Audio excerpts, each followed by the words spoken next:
Halo guys, bersama saya lagi dalam Alright Nopo Channel. Saya ingin membawakan Anda ya kenyataan terkini daripada Ketua Polis Negara apabila beliau memberikan amaran supaya berhati-hati ya dengan organisasi ataupun mereka-mereka yang menyalahgunakan mengangkat eksploitasi perkara-perkara demi untuk keuntungan sendiri. Dan satu lagi pendedahan yang menarik juga untuk saya kongsikan bersama dengan Anda, pendedahan terkini ya daripada Ketua Polis Negara berkaitan dengan GISBH ini. Ya, tentunya Anda terkejut dengan pendedahan ini sahabat-sahabat semua. Jadi tanpa membuang masa, saya ingin membawakan Anda ya untuk melihat berita yang baru kita terima sebentar tadi. Tapi sebelum itu jangan lupa juga untuk terus support Alright Nopo Channel dengan cara tekan butang subscribe, like dan share. So, mari kita ikuti berita gempa hari ini. So, ini dia sahabat semua untuk yang pertamanya. Amaran daripada Ketua Polis Negara katanya jangan terpedaya. Hela usaha kumpul dana bantu anak-anak ahli GISBH. Ini antara kenyataan terus direct daripada Ketua Polis Negara tanpa berselindung. Ya, katanya jangan tertipu dengan usaha ya, jangan terpedaya dengan hela yang cuba dilakukan oleh GISBH ini dengan mengeksploitasi kanak-kanak untuk mendapatkan dana dan sebagainya. Jadi kalau kita lihat kenyataan penuh daripada Ketua Polis Negara ini, beliau mengingatkan orang ramai untuk tidak terpedaya dengan hela pihak tidak bertanggung jawab mengumpul dana bagi membantu anak-anak ahli GISBH ini. Ketua Polis Negara Tan Sri Razarudin Husain berkata, tindakan itu dikesan dalam paparan yang dimuat naik oleh seorang pemilik akaun Facebook. Paparan ini dimuat naik pemilik akaun yang bernama Zulkifli Saleh dalam pautan di akaun Facebook Merud and Bukit Kapar Community. Ianya dibuat bagi mengumpul dana untuk membantu anak-anak ahli GISBH yang terkesan akibat isu ini, katanya dalam satu kenyataan hari ini. Ketua Polis Negara juga berkata tindakan mengumpul dana ini dipercayai cubaan untuk mengambil kesempatan atas isu yang sedang berlaku. Sahabat-sahabat semua.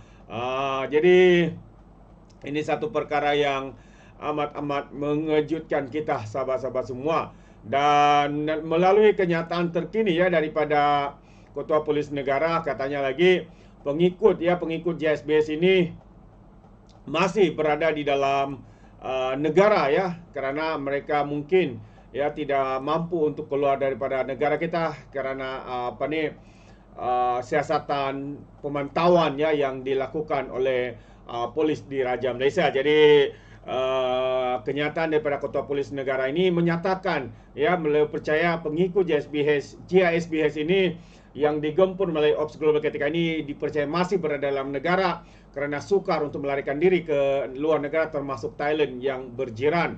Ketua Polis Negara Tan Sri Razarudin Husain berkata ini kerana ahli dan pengikut GISBH ini telah bergantung kepada kepimpinan tertinggi organisasi itu, terutamanya dalam hal kewangan.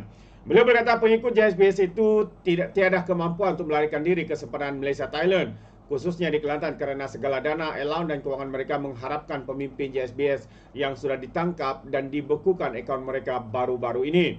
Jadi kepimpinan tertinggi GISBH telah ditangkap, jadi ada yang di bawah pengikut GISBH tidak ada kemampuan untuk lari ke luar negara, katanya lagi. Itu antara pendedahan ya yang dibuat oleh Ketua Polis Negara. Dan satu lagi, ini dia pendedahan yang amat-amat mengejutkan kita sahabat-sahabat semua ya. Mereka dikatakan begitu memiliki banyak duit uang datang dari entah dari mana, tetapi satu perkara yang mereka tidak buat adalah mereka dikatakan tidak pernah membayar cukai. Itu antara kenyataan pendedahan ya daripada Ketua Polis Negara. Jadi siasatan polis di Raja Malaysia mendapati rangkaian GISBH ini tidak pernah membayar cukai berkaitan perniagaan mereka. Ketua Polis Negara Tan Sri Razarudin berkata, maklumat itu diperoleh berdasarkan kerjasama antara PDRM dan lembaga hasil dalam negeri. GISBH tidak pernah membayar cukai yang berkaitan dan maklumat adalah selari dengan siasatan PDRM yang dijalankan di bawah Akta Cukai Pendapatan 1967, katanya kepada Berita Harian hari ini. Beliau bagaimanapun tidak mengulas lanjut sejak bila dan jumlah kutipan cukai gagal dijelaskan oleh JSBS ini. Jadi terdahulu tempoh tahanan reman 24 individu termasuk pengerusi yang juga Ketua Pegawai Eksekutif JSBS Holding Sedia Berhad iaitu Datuk Naziruddin Muhammad Ali dan isteri disambung 4 hari lagi tahanan reman.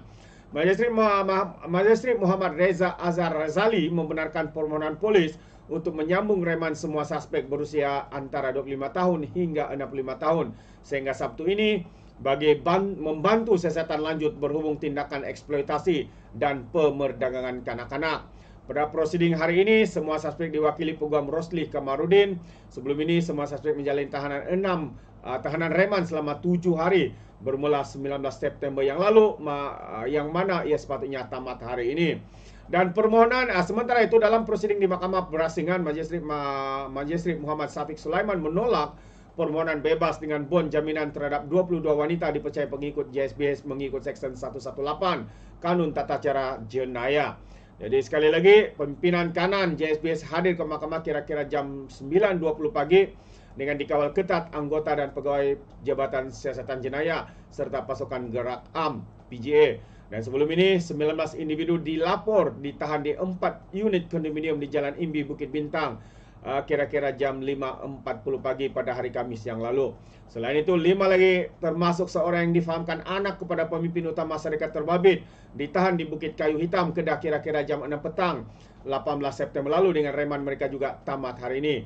Siasatan dijalankan mengikut Seksyen 32(e) kan Akta Kanak-Kanak 2001, Seksyen 233, Akta Komunikasi dan Multimedia 1998 dan Seksyen 14 Akta Anti Pemerdagangan Orang dan Penyeludupan Migran 2022. Jadi itu antara pendedahan terkini ya daripada Ketua Polis Negara yang amat-amat mengejutkan ya, kerana dikatakan ada yang tidak bayar cukai, ada yang tidak dapat lari dari ke mana-mana, ada juga yang pengikut ya, dikatakan juga pengikut mereka ni masih dalam negara kerana tidak dapat keluar kerana bergantung harap kepada pemimpin mereka sebab-sebab semua. Dan amaran terakhir daripada Ketua Polis Negara, jangan terpedaya helah ya usaha kumpul dana bantu anak-anak ahli JSBS. Itu antara kenyataan dan juga pendedahan daripada Ketua Polis Negara yang terkini ya. Dan sahabat semua, terima kasih sampai di sini saja. Sekiranya anda mau berikan sebarang komen pandangan, anda boleh berikan di dalam ruangan komen. Jadi izinkan saya untuk mengundurkan diri dan seperti biasa peribahasa mengatakan tak apa pun kangkap 2 tahun keinginan. Dalam bahasa Melayunya, tepuk dada, tanya selera. Sekian saja daripada Alright Nampak Channel. Saya kita berjumpa lagi. Bye-bye.